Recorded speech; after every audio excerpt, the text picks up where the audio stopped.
భగ్గున మండిన బంగారం ధరలు ఇప్పుడు చల్లబడుతున్నాయి. ఇన్నాళ్ళు ఆకాశమే హద్దుగా పెరుగుతూ పోయిన గోల్డ్ రేట్లు కంప్లీట్ యూటర్న్ తీసుకున్నాయి.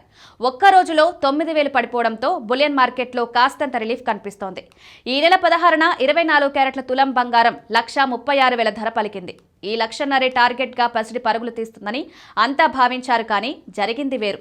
బంగారం రూటు మార్చి దిగొస్తోంది. అమెరికా లెక్కల ప్రకారం ఔన్స్ బంగారం $4,360లను తాకింది.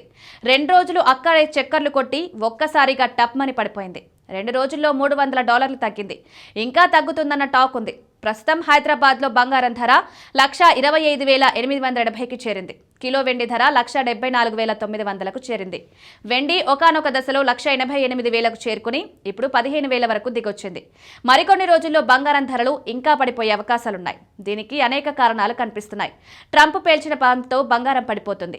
చైనాతో ఇన్ని రోజులు కయ్యం పెట్టుకున్న ట్రంప్ ఇప్పుడు ఆ దేశంపై సుంకాలు ఎక్కువ రోజులు కొనసాగవని సంకేతాలు ఇవ్వడంతో బంగారం తగ్గుతున్నట్లు మార్కెట్ విశ్లేషకులు చెబుతున్నారు. అంతేకాదు కొన్ని రోజులుగా పెరుగుతూ పోయిన బంగారం మార్కెట్లో ప్రాఫిట్ బుకింగ్ జరుగుతున్నట్లు తెలుస్తోంది.